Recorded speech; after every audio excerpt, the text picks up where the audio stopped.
Meu nome é Vinícius Brum, eu sou sócio da Falcone, sou head da nossa unidade de negócio de saúde, educação e serviços públicos. Esse webinar ele terá duração de 1 hora. Nós reservamos os 25 minutos finais para uma participação do público através de perguntas, e que podem ser direcionadas aos nossos convidados. A Falcone acredita que organizações eficientes e com boa gestão constroem uma sociedade melhor e que transformar a educação, e nós fazemos isso através dos nossos projetos, nos permite apoiar efetivamente a transformação do Brasil. E por essas razões é que nós trouxemos hoje para esse webinar alguns convidados. São gestores que efetivamente têm trabalhado para transformar a educação no Brasil. Meus agradecimentos, portanto, ao Wilson Risolia. O Risolia é secretário-geral da Fundação Roberto Marinho, um grande amigo, e CEO da Falcone, e antes secretário de Educação do Estado do Rio de Janeiro. Vale lembrar que na gestão do Risolia, o Estado do Rio alcançou a sua melhor posição no IDEB, saindo à época do penúltimo lugar entre todos os estados brasileiros e assumindo a 4ª posição no ranking. Isso, obviamente, a partir da melhoria da gestão da educação no Estado, sob o seu comando. Resultado extraordinário. Meus agradecimentos também ao Elísio Neto, superintendente da Rede Escolas Marista na região Centro-Norte. O Elísio está à frente dos principais projetos da instituição vinculados à gerência socioeducacional, à área contábil financeira, tecnologia da informação, recursos humanos, serviços corporativos. Nós, junto com o Elísio, temos constituído um projeto, temos um projeto em andamento e que, da nossa parte, Elísio, tem todo o potencial de ser um marco de evolução na gestão de escolas do Brasil. Conosco está também a Isabela Murici. A Isabela é sócia da Falcone, é nossa especialista em gestão de educação, tem inúmeros projetos bem-sucedidos realizados em instituições públicas e privadas de ensino. A Isabela liderou pela Falcone um projeto que apoiou o MEC na elaboração de várias políticas importantes para o setor de 2016 a 2018. Ela também é coautora de 3 livros sobre gestão na área de educação, dentre eles o mais recente, Gestão para Resultados na Educação. Obrigado, Isabela, por estar aqui conosco também. Bom, pessoal, feitos os agradecimentos, eu reforço nossa expectativa com esse webinar é poder compartilhar com todos que estão aqui algumas perspectivas que nós temos para a educação no Brasil e no mundo, obviamente considerando o contexto dessa crise de saúde que a gente tem vivido, tentar trazer um pouco das oportunidades que vislumbramos e que apoiam a composição de um plano de retomada, e o que nós pensamos nas mudanças que efetivamente podem ocorrer e o que esperar, portanto, do futuro da educação. Nós temos um conteúdo para apresentar na forma do webinar. Esperamos que ele possa, portanto, apoiá-los nos seus negócios e, na sequência, subsidiar discussões importantes entre os nossos convidados. Então, mais uma vez, agradecendo a todos, passando a palavra para a Isabela, vai trazer um pouquinho aí de informação para a gente começar o nosso trabalho. Obrigada, Vinícius. Boa tarde a todos. É um prazer muito grande estar aqui falando com vocês. O tema ele é importante, crítico, A gente está em meio aí uma pandemia que está afetando todos os países e não poderia deixar de ser diferente, afetando também a educação. Essa semana a gente comemora o Dia Internacional da Educação, que foi ontem. Então, nada mais oportuno do que falar sobre educação nesse momento, falar sobre educação básica, ações que estão sendo tomadas pelos países atualmente, planos para a retomada e, posteriormente, o que vem pela frente. A gente tem, como o Vinícius falou, a honra de ter conosco 2 grandes amigos que vão poder trazer as perspectivas tanto da área pública quanto da área privada, terceiro setor, para esse momento, que é um momento essencialmente de colaboração, de de troca para que a gente possa sair mais forte e, de alguma forma, melhor desse momento. Eu vou compartilhar minha tela com vocês.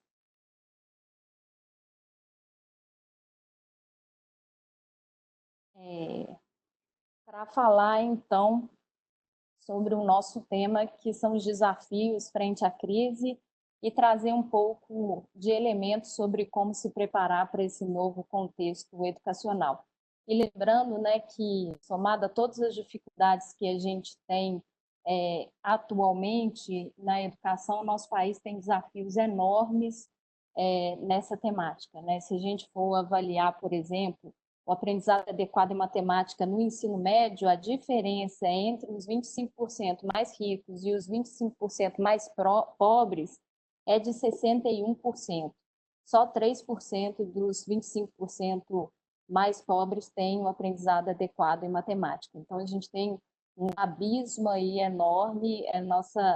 Nosso país, né, continental, possui diversos desafios que se tornam ainda mais críticos de serem cuidados e trabalhados nesse momento.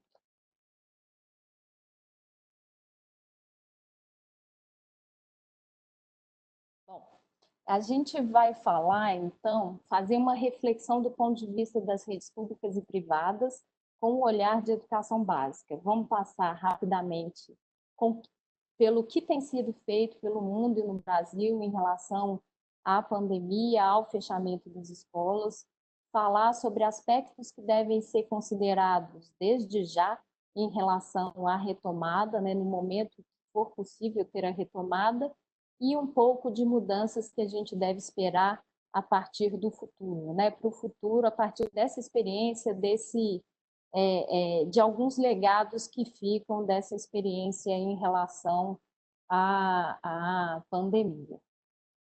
Bom, a gente trouxe aqui um retrato bem rápido, né, da situação hoje no mundo, né? Quando a gente avalia, né, praticamente todos os países afetados, no pico do impacto nas escolas, que foi no início de abril, a gente teve 195 países afetados pelo fechamento das instituições educacionais aí, né, com o intuito de reduzir a disseminação do vírus, né, de apoiar o processo de controle da pandemia. 91% da população estudantil mundial afetada, o que significa 1,6 bilhões de alunos impactados, né? Acho que nunca antes na história a gente teve uma situação dessa no segmento educacional, né? Os governos do mundo todo implementaram restrições para conter a disseminação, gerando aí grandes desafios para as instituições educacionais, não só agora, como se organizar para atender os alunos, mas para a forma como isso vai ser retomado, de que forma e o que vem pela frente.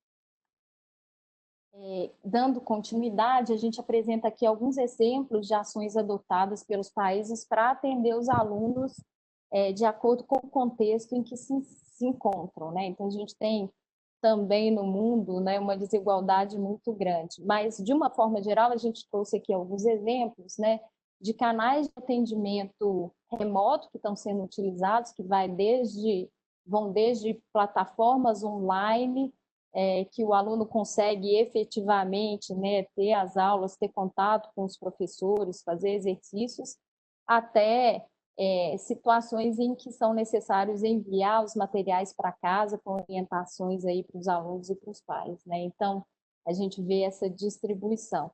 Existem outras medidas relevantes que estão sendo tomadas, né, que estão sendo desenvolvidas pelos países, como orientação aos pais. Nesse momento, é importante que os pais acompanhem, ou os responsáveis acompanhem as atividades que estão sendo feitas pelos filhos, apoiem nesse processo, o que traz, na maioria das vezes, uma sobrecarga ainda maior.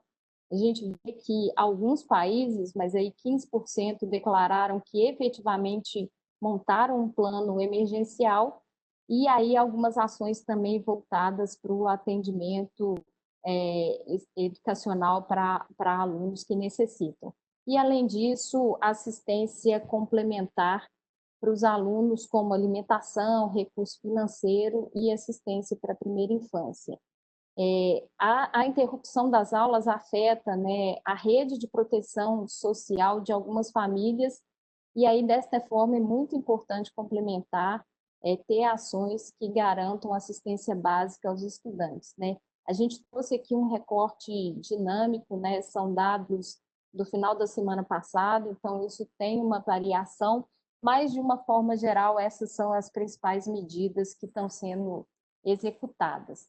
Quando a gente fala do Brasil, a gente vê, né, que 100% dos estados estão com as escolas fechadas, né, não é diferente, como forma também de apoiar aí nesse processo, né, de controle da pandemia.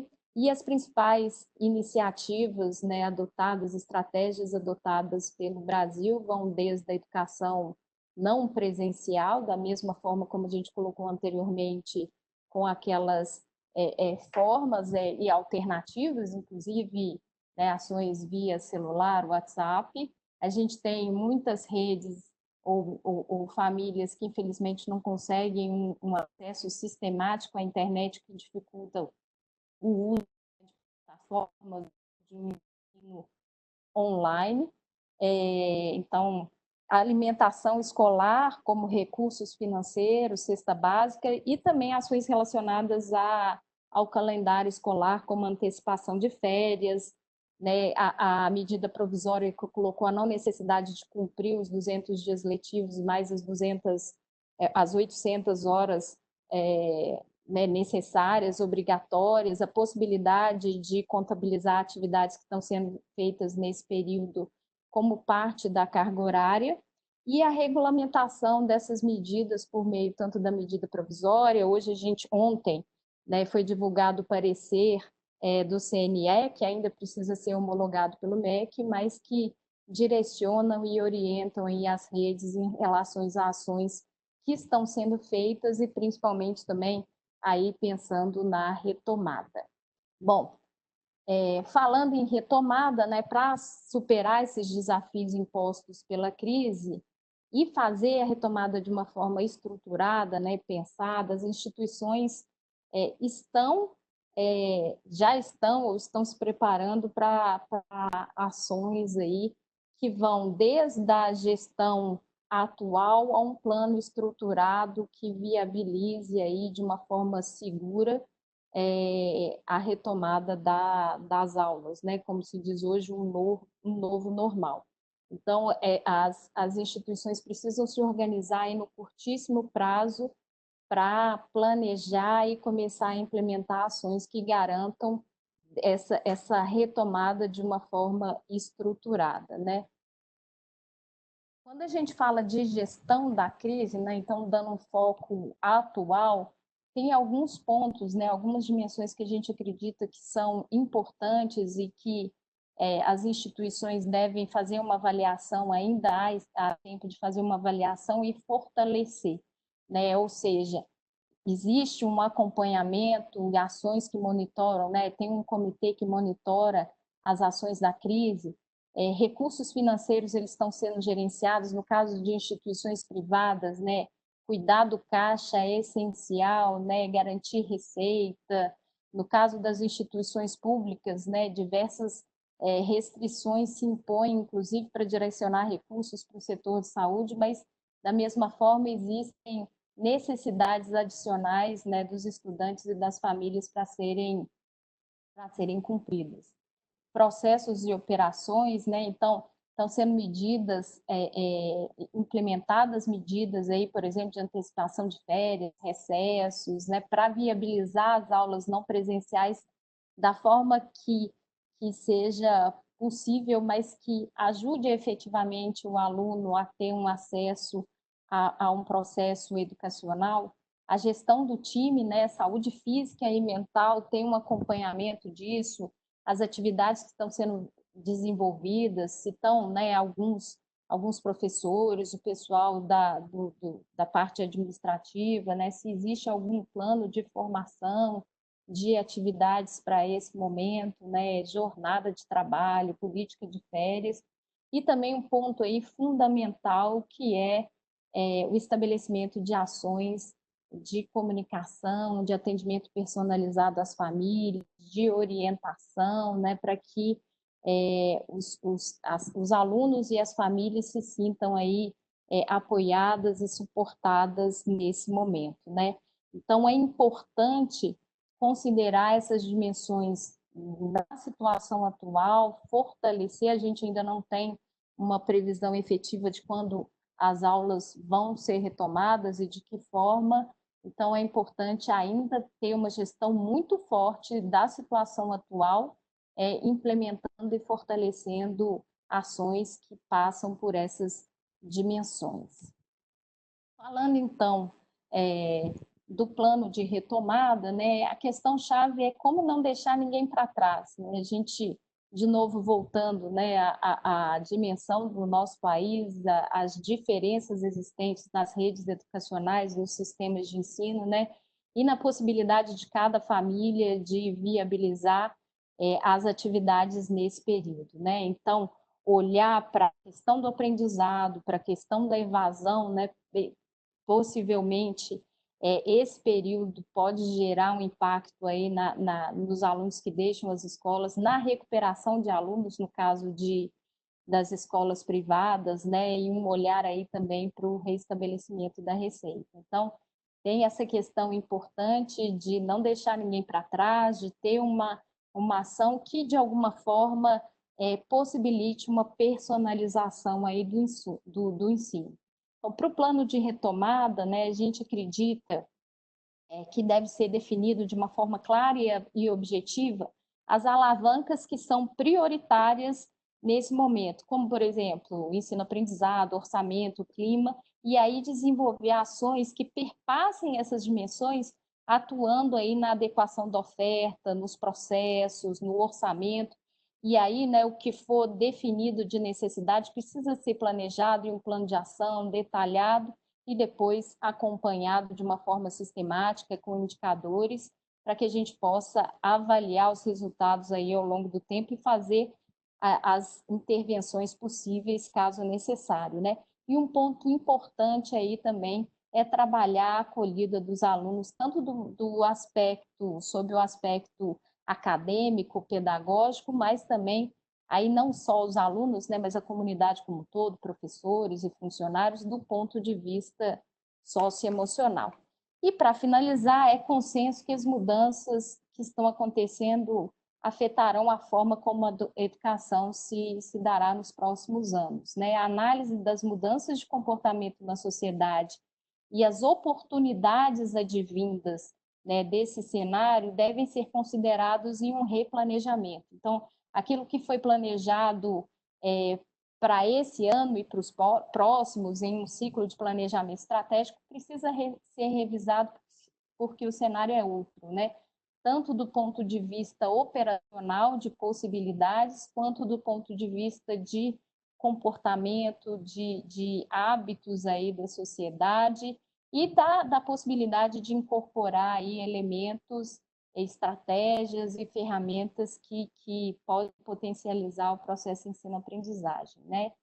Então, a análise das mudanças é essencial e trabalhar esse replanejamento. Então, para isso, existe método e um sistema de gestão que integra, né, a parte estratégica do olhar do futuro, que precisa ser revisado sob essas novas perspectivas, mas isso que é replanejado também precisa vir para o ano, com as metas anuais, com o orçamento, com a adequação dos processos, os projetos que forem repriorizados ou criados em função desse novo cenário precisam também ser gerenciados e a parte operacional, o dia a dia, precisa ser bem gerenciado para que os resultados de fato aconteçam, né? Então, ter um sistema de gestão implementado, robusto, né, que integre essas visões, garante aí que os resultados possam acontecer de uma melhor forma, né? Então, tem esse ponto que a gente entende como necessário e que as redes devem ter bastante atenção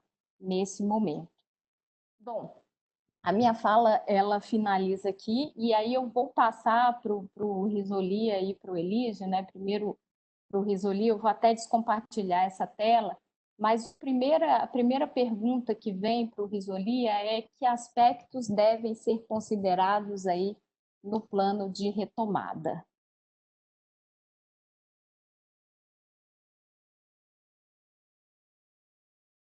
Bom, Isabela, obrigado pelo convite para você, Vinícius, outro sócio, obrigado também por compartilhar com o Elísio e com o público também, agora que está assistindo. Eu diria, Isabela, que esse assunto ele deveria ser visto, no mínimo, com duas dimensões, e depois a gente pode falar mais à frente sobre as demais, né? Porque, necessariamente, as redes, escolas, privadas, públicas, têm que resolver o problema imediato, né? E sem perder de vista o retorno. Diria que o primeiro, tirando algumas restrições pela desigualdade que as redes têm, principalmente a rede pública, ele vem sendo encaminhado com as soluções via televisão local, via internet, alguns centros de mídia, algumas redes avançaram muito com isso. Talvez esse tenha sido o lado bom dessa história toda, né? Derrubou alguns mitos, né? Então, esse mal ou bem, ele vem sendo encaminhado. Agora, esse segundo item aí que talvez seja o mais difícil hoje, né? E quando isso acabar, ou se não acabar, né? E nós começarmos a voltar nesse cenário do novo normal. Mas, de novo, reforçando só, tá? O mais importante que eu vejo hoje, né? Já que a dimensão 1 está mais ou menos encaminhada, quanto melhor nós tivermos esse entendimento das especificidades da rede e quanto melhor por esse protocolo, melhor sai dessa situação. Protocolo ruim, o retorno não vai ser bom, não vai ser bom. A gente corre o risco de voltar, como está acontecendo com a Alemanha agora. Flexibilizou e já está avaliando se não vale a pena voltar ou não. Acho que para começar, eu acho que tá bom, né? Depois a gente volta.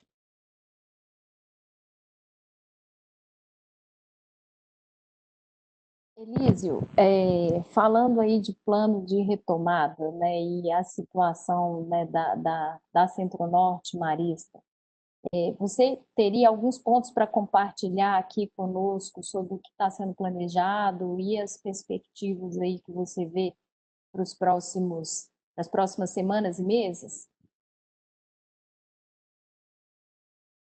Muito bem. Boa tarde, Isabela, Vinícius, tá? O Wilson e todo o pessoal que está nos assistindo. É um prazer estar aqui compartilhando com vocês. A gente está aqui no meio do furacão, né? Então, todo dia nós temos reunião e o que eu trago aqui são notícias do front, tá? O Marista Centro-Norte tem 35 mil alunos, 30 mil são alunos pagos e 5 mil são alunos sociais. Nós temos 28 escolas, 19 pagas e 9 sociais, em 16 estados do Brasil. Então, tem realidades diferentes. Os alunos pagos são geralmente alunos da classe A e B, e os alunos sociais, até por conta de exigências legais, eles são alunos com renda muito baixa. Tá? Então, nós temos duas preocupações. Tem a preocupação primeira, a saúde, né? A questão sanitária. Então, nós não somos especialistas nisso.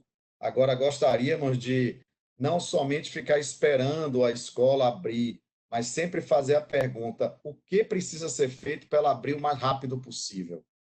Para nós, é muito ruim a escola fechada. Existem danos no processo cognitivo de aprendizagem que vão durar por muitos anos, tá? E o aluno, a criança, leva tempo para pegar ritmo.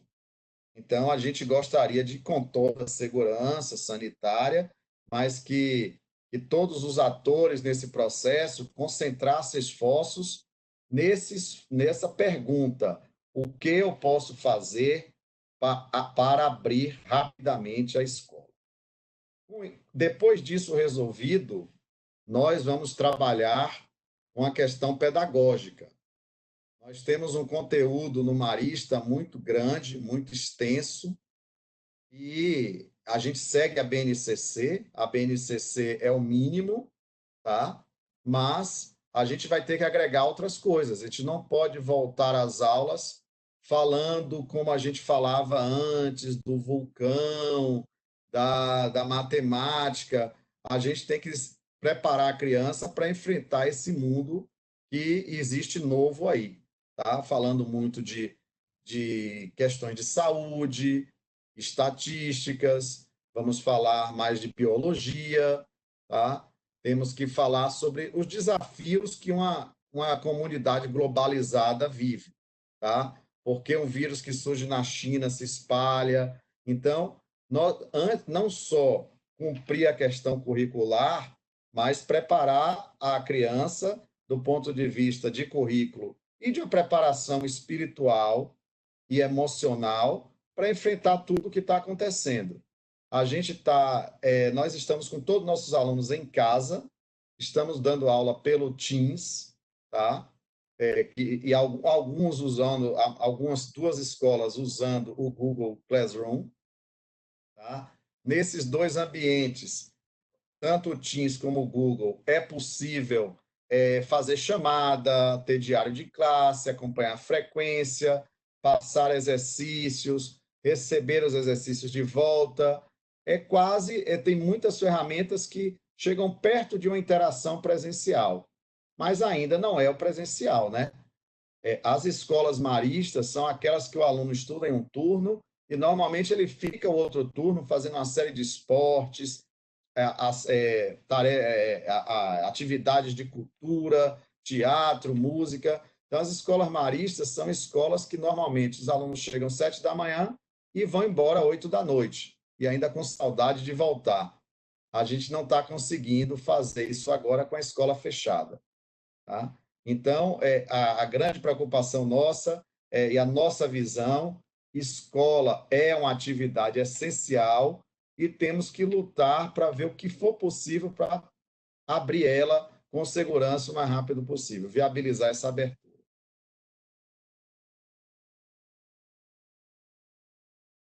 Ok. E Risolia, quando a gente fala aí de futuro, né, educação 4.0, que a gente aprende desse momento, qual que é a sua visão, né? Assim, vai mudar muita coisa? Isabela, essa é a pergunta de $1 milhão, né? Se é que tem alguma coisa boa nesse contexto, eu diria que uma delas é essa, né? Porque, sem querer, né, uma variável exterior, a gente quebrou alguns mitos. Tinha muita resistência, não era consenso o uso de tecnologia, e questionava muito o que a tecnologia basta equipar uma escola com computadores, com luz eletrônica. A gente está vendo que não, né? Tecnologia significa um meio para o conteúdo chegar, né? E isso eu acho que é um caminho em volta. Acho que o setor tem aprendido muito com isso. Então, esse dia seguinte, ele rompe, né, com alguns mitos que o setor tinha, né, com relação a esse mundo tecnológico.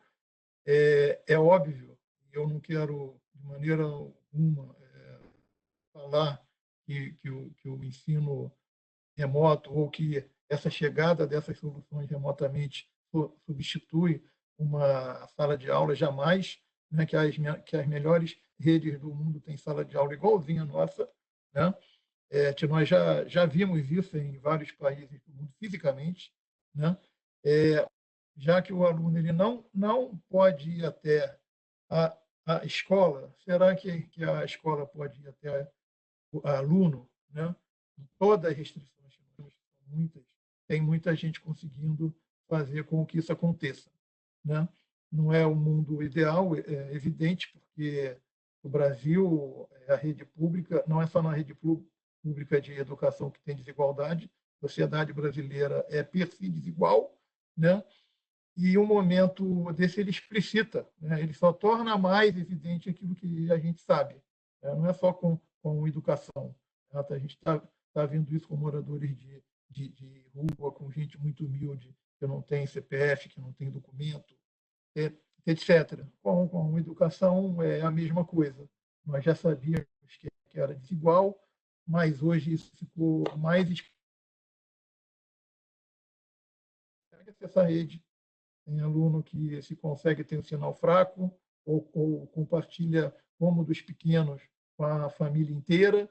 Então, você precisa criar.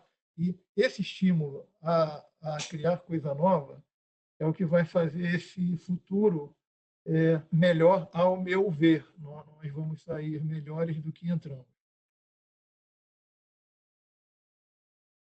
Obrigada, Risoli. Eu vou tentar fazer um resumo aqui. Em alguns momentos, sua fala cortou um pouco.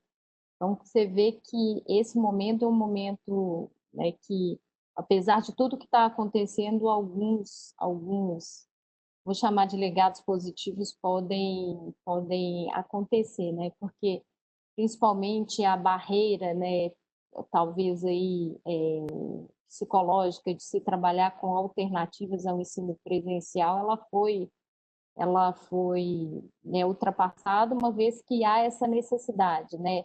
Seja usando ferramentas tecnológicas ou não, alternativas ao ensino presencial, né, em sala de aula estão sendo adotadas, né? E aí, professores estão aprendendo a gravar vídeos, a interagir, né, em plataformas, e as famílias também, os alunos, né, os pais.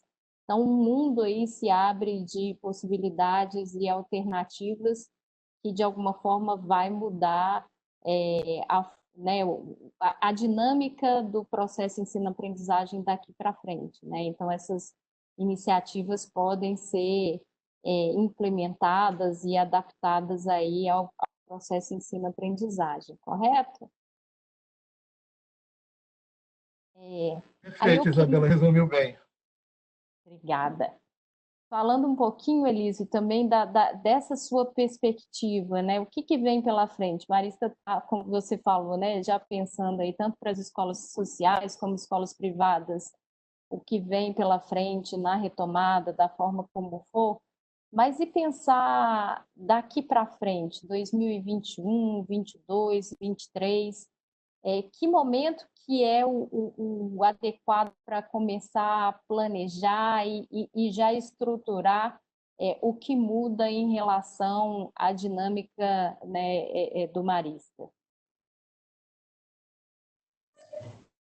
Bem, a gente tem discutido isso aqui no nosso comitê de educação e o que temos, nossa visão para hoje, na verdade, é uma visão assim de vamos escutar, vamos evitar dizer assim, não, vamos dar aula disso ou daquilo outro, não sei o quê. Não, a primeira coisa é a gente entender o que as famílias estão precisando e rapidamente retroalimentar isso no currículo, tá? E a gente tem conversado muito com as famílias online, né? Fizemos essa semana o lançamento de uma pesquisa de satisfação, tipo, o que é que vocês estão precisando? A gente está vendo aí, tá? Parece que uma coisa, e claro que a gente tem que digerir essas informações, né? Mas uma coisa, assim, alguns direcionadores começam a aparecer. A gente precisa preparar os nossos alunos para que no futuro, e à medida que eles fiquem adultos, que eles sejam pessoas com um preparo emocional e socioemocional mais forte. Então, essa dimensão inteligência emocional já é tratada no nosso currículo. A gente tem que reforçar a dimensão também de adaptabilidade a novos conhecimentos. Tá? Não importa, não, mesmo a gente dando todo um currículo, o mais importante é cada vez mais desenvolver a capacidade de aprender a aprender. Não só aprender um conteúdo e aplicar, mas uma coisa que não existe hoje, que eu, nem você, nem ninguém sabe que vai existir, como tornar essa pessoa com a capacidade de escanear o ambiente de uma maneira mais rápida, fazer discernimento e aprender uma coisa nova. Então, já apareceram alguns indicadores. Tá? E à medida que a gente for desenvolvendo mais com a família, a gente vai agregar isso no currículo.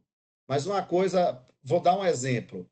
Além do currículo normal, de matemática, química, física, existe aquele componente do STEM, né? Science, Technology, Engineering e Math. Tá? Ou seja, que até então era só robótica. Essa escola tem STEM, vamos copiar a China e a Coreia, tornar os meninos cientistas, aprender a fazer algoritmo. Então, isso se traduzia somente em ficar montando umas pecinhas e escrevendo um algoritmo, né? Usando até um software desenvolvido no MIT, o Scratch. Muito bom, por sinal. Tá? Mas o STEM não é só robótica. O STEM é biotecnologia também. Tá? É alguma questão de cuidados pessoais. Tá? A gente viu aí que essa crise é basicamente uma questão de vírus, que a pessoa está falando de taxa de propagação, de imunidade de população e tudo mais. Então, é um assunto que é importante. Né? A gente está falando no Covid-19, daqui a pouco vem o 20, o 21, então a gente tem que estar preparado para isso. Então, a gente aqui no Marista, a gente não subestima as crianças. A gente se surpreende como crianças de 5 anos, de 6 anos, às vezes a gente fala com ele conceitos complexos, pensando assim, você diz, ele não vai entender. Ele entende, e ele faz perguntas muito interessantes. Então, a gente vai trazer isso para o nosso cenário de aprendizagem. Maravilha. Vinícius, você tem um ponto que eu acho importante que você falou ontem conosco, você gostaria de compartilhar aqui? Obrigado pela lembrança, Isabela. Eu tenho uma questão, né, que a gente tem visto, né, frequentemente na mídia, e é uma pauta naturalmente polêmica, falar da flexibilização, né, do nosso isolamento social, falar de retomada econômica. Existem grupos a favor, grupos contra, enfim, essa é a discussão. E aí, em alguns casos, estamos vendo vários estados que começaram a experimentar alguma flexibilização, né? E quando nós olhamos os planos, né, desses governadores, que são orientação, né, para os serviços públicos, para os municípios, etc., a gente vê lá, assim, retomada dos serviços essenciais, né, começando pelos serviços essenciais. Quando a gente procura ali as escolas estão lá no final, porque é aglomerado de aluno, você tem ainda interação com familiares, com etc. Quer dizer, ela está lá no final, 90 dias, vamos manter fechado. Então, aí fica a questão, né? Em que aspecto de uma sociedade educação não deve ser considerada um serviço essencial? Educação é um serviço essencial. O que a gente precisa fazer para trazer à luz da discussão a importância dessa temática e tentar produzir alguma variação para termos essa prioridade de retomada também para o ensino, né, da forma que tem sido tratado para outros segmentos, dado que é essencial. Ou existe algum aspecto aí em que não devemos considerar a educação essencial para uma sociedade? Eu queria passar inicialmente para o Elísio, e aí, na sequência, o Risolia. Muito boa pergunta, Vinícius. Eu quero lembrar que é o seguinte, a Isabela mostrou no começo da apresentação vários países do mundo aí, né? Um quadro da situação mundial. Eu vou acrescentar uma informação que todo mundo sabe, assim, só para lembrar, aqueles países asiáticos, Coreia e China e Singapura e lá na Europa, Finlândia, esses países que são campeões todo ano, primeiros lugares no exame do PISA, que tem educação e excelência, o que é que eles têm? Eles têm muitos dias letivos, eles têm carga horária grande, eles têm muita convivência na escola. Então, só tem dois jeitos de um país se desenvolver, né? Ou ele acha uma mina de diamantes, né? E aí os economistas dizem que tem uma maldição, né? como o caso da Nigéria, que tem bastante petróleo, ou eles investem bastante em educação. O mais duradouro é a educação. Foi o que a Coreia fez, o Japão fez, né? Esses países foram reconstruídos através de muita escola, muitos dias. Tem discussões sobre se a carga horária não é excessiva e tudo mais. Então, isso é mais uma informação para dizer que a educação é essencial, tá? A outra coisa é quem tem filho pequeno, que o menino já está em casa aí há mais de 30 dias, já está vendo como é difícil você conseguir manter o ritmo de estudos, manter a aprendizagem, tá?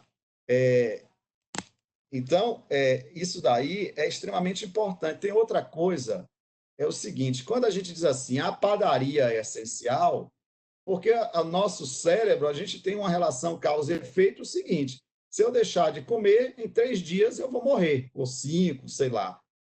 Então, a relação causa e efeito entre parar de comer e ter um problema de saúde é de 5 dias. A educação, a relação causa e efeito, o tempo disso é muito maior. Então, às vezes, a gente não consegue perceber, mas 3 meses de aula, com escola fechada, mesmo você recebendo a informação online, tem um efeito no futuro dessa criança. Vai ter um efeito nesse ano, é um ano perdido, e para os anos seguintes vai ficar aquela coisa de correr atrás do conteúdo.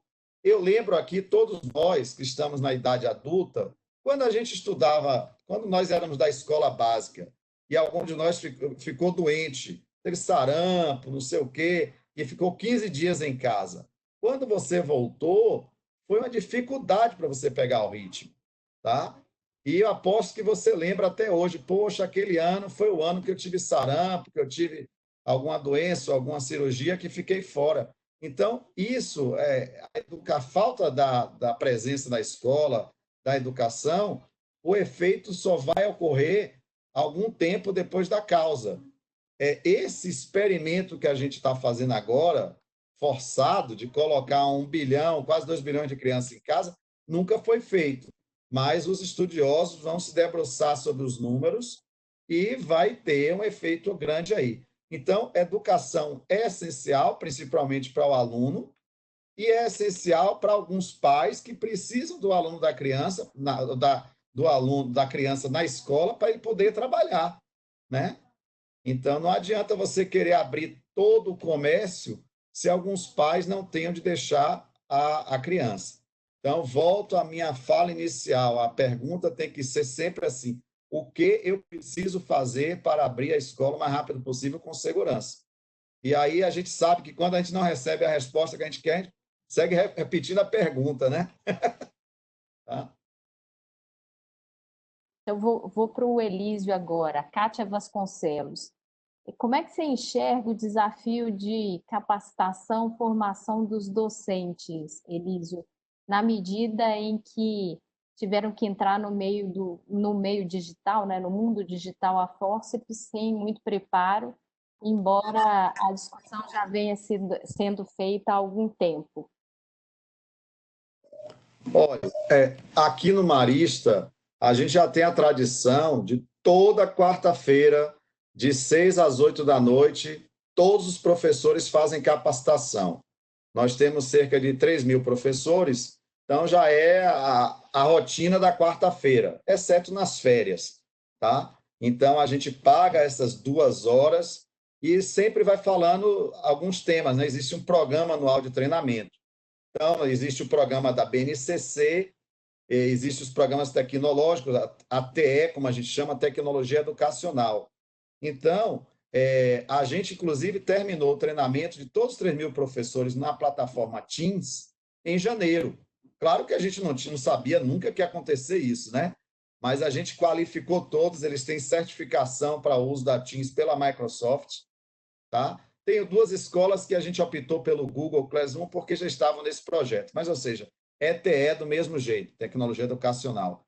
Então, foi assim, uma feliz coincidência, no nosso caso, que a gente já tinha treinado todo mundo para isso, para dar aula pela internet, usar, não porque a gente iria fazer nada, virar a aula para a internet, porque o aluno tem a aula presencial, e depois ele vai para casa e ele tem muito acesso ao professor, tem uma plataforma que o professor posta os trabalhos para ele fazer.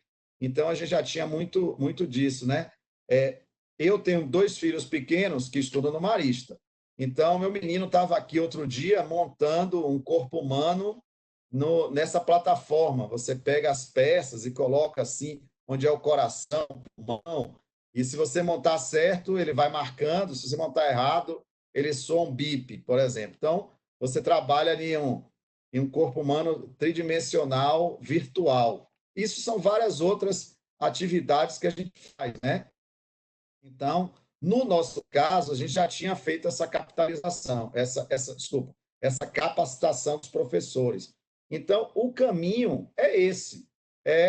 Ao voltar às aulas, se você tem uma escola, uma rede de escolas, eu acredito que você tem que alocar 2 horas por semana para qualificar os seus professores. Faça um programa anual, o que é que vai ser importante nesse ano de 2020 de você tratar, e vá executando isso dentro da sua agenda.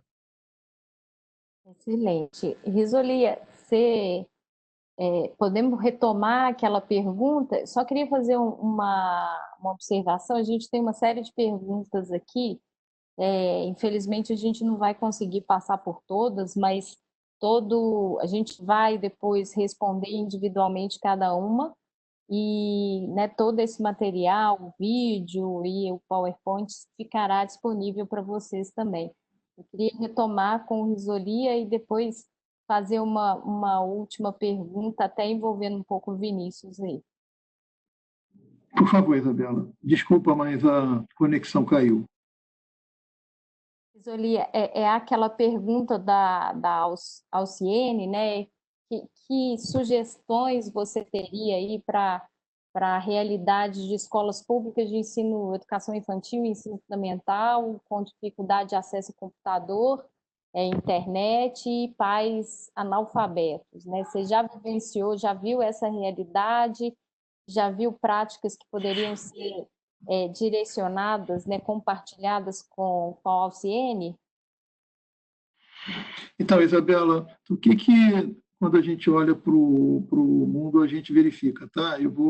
Por exemplo, a China é um bom exemplo, né, que criou uma rede educativa de TV.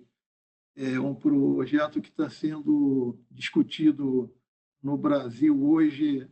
Acho que nas próximas semanas a gente já vai saber sobre se isso vai acontecer ou não. Mas esse é um caminho, né? E os pequenos têm uma característica muito singular, né? Porque não é só conteúdo, né? Você tem que ter programação que prenda os menores, né? E ela está certa, a colega, ela está certa, né? Porque nós caímos sempre na armadilha de comparar com o mundo que a gente conhece, né? Mas quem já passou pelo campo sabe que a realidade lá é outra, né? E quando você se depara com uma família que não tem estrutura, que os pais eles não sentam do lado, né? Que não consegue fazer o estímulo como a gente conhece, brinca com o filho e conta história, etc., né?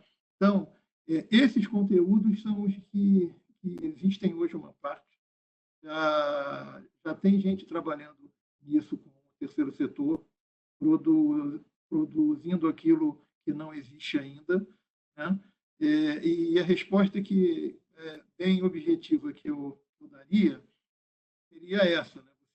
TV, para esses casos, ele é um bom canal. Tá?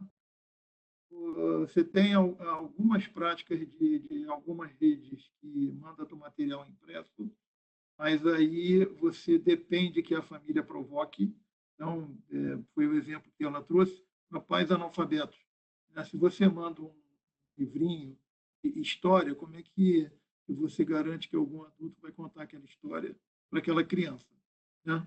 Então, você não tem uma solução. Um modelo de soluções híbridas, né, para minimizar o problema. Resolver você não vai, né? Porque a realidade nossa é muito desigual, né? Mas essas soluções elas precisam ser híbridas e chegar lá na casa da criança de várias maneiras, ou fisicamente, como São Paulo fez isso, mas outras eles fizeram também. São Paulo ele é um bom exemplo, né? Porque ele tem diversidade de canais. Ele chega pela TV, chega pelo celular, ele chega pela internet, né? Ele chega pelas videoaulas, pelo centro de mídia, né? E ele chega impresso. Eu diria que o caminho para esse público específico seria esse com foco na TV.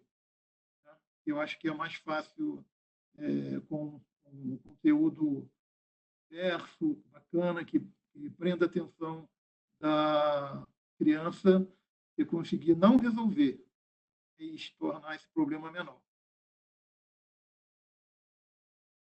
Ótimo, Risoli. São estratégias diferenciadas para apoiar nesse momento, né?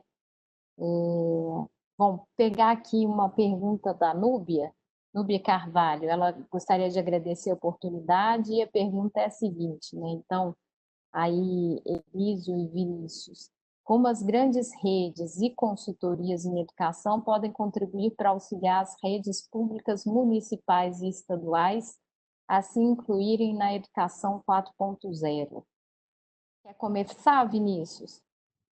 Essa é uma pergunta interessantíssima, porque ela coloca a questão da tecnologia, ela coloca a questão da educação 4.0 no centro da discussão, né? E a provocação que eu faço que talvez o centro da discussão, qualquer que seja a temática de tecnologia, não deveria ser a tecnologia em si, mas o aluno, né? Então, por que eu estou dizendo isso? Porque existe sempre aquela tentação, né, de vamos aplicar a tecnologia. Mas a questão é a seguinte: que problema que essa tecnologia vai resolver? O que eu tenho dentro da minha rede municipal, o que eu tenho dentro de uma escola municipal que precisa ser resolvido e que a tecnologia é o meio para a solução? Então, quando eu inverto a pergunta, quer dizer, a tecnologia como meio e problemas na ótica do aluno, né? Eu coloco ele no centro das discussões e tenho mais possibilidade de ser assertivo no uso da tecnologia, no caminhar para uma educação 4.0. Então, a primeira dica que eu daria, né, é essa. Vamos olhar para dentro da operação, né, dessa escola municipal ou das escolas, das redes municipais e dizer o seguinte: que problemas que eu tenho, né, e que problemas, desses problemas que eu tenho, eu resolvo com tecnologia, eu resolvo avançando para a educação 4.0. Porque ela não vai resolver tudo, né? Essa é a primeira dica.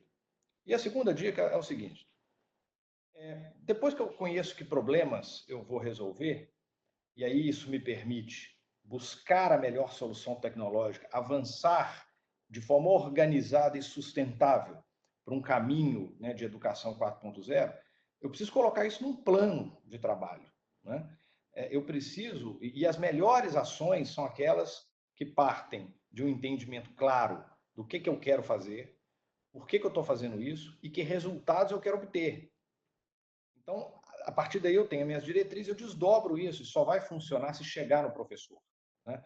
Então, as melhores soluções, quando eu identifico o caminho a seguir, são aquelas em que eu consigo tangibilizar em planos de ação, preferencialmente construído a quatro mãos, com as pessoas que vão viver, que vão fazer uso daquela tecnologia no dia a dia, eventualmente os professores, né? E que esses planos sejam desdobrados na estrutura daquela escola ou daquela rede, que todos possam ter o seu espaço de contribuição neste caminhar para a educação 4.0, sabendo o nível de contribuição que eles estão dando, tendo um resultado claro para ser perseguido, né? Que esses resultados possam ser medidos e se tenha gestão desse processo de transformação, né, para a educação 4.0. Mais ou menos um pouquinho aí do que nós faríamos né, e deixaríamos como orientação aí no caso, sua pergunta para as escolas municipais, para a rede municipal, mas se aplicaria para o ensino de modo geral. Ótimo. Elísio, você gostaria de complementar, né? O Marista tem aí as escolas sociais e a discussão de como levar as experiências para a rede pública, né? Você gostaria de compartilhar um pouquinho conosco?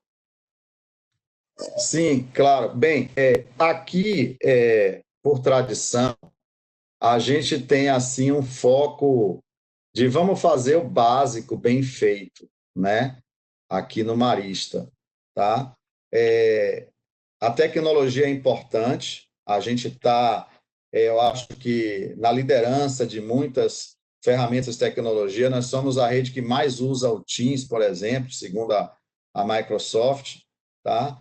Mas para nós é importante assim, a aula começar no horário, terminar no horário, a escola está limpa, está segura, tá? E principalmente uma coisa que é muito importante para nós é o contato do professor com o aluno, certo? Nós somos uma escola, né, até e antes do Covid, onde o professor abraça o aluno quando chega, o aluno chega sempre sorrindo, tá? Então, eu não falei, mas eu vou falar agora, dos 35 mil alunos que nós temos cerca de 2 mil alunos que são chamados alunos laudados, né? Que tem algum tipo de transtorno de déficit de atenção, autismo, alguns severos, né? E cada um deles tem um acompanhamento especial, tá? E os pais até gostam muito do que a gente faz com esses alunos. Às vezes a gente recebe uma criança de 5 anos que não fala, que não interage, e depois com o nosso método, que é muito simples, é baseado em muito beijo e muito abraço, né? Essa criança está transformada, né? E começa a falar, interagir, certo? Então, a gente faz isso, a gente respeita muito o professor, tá? E a gente faz muito treinamento.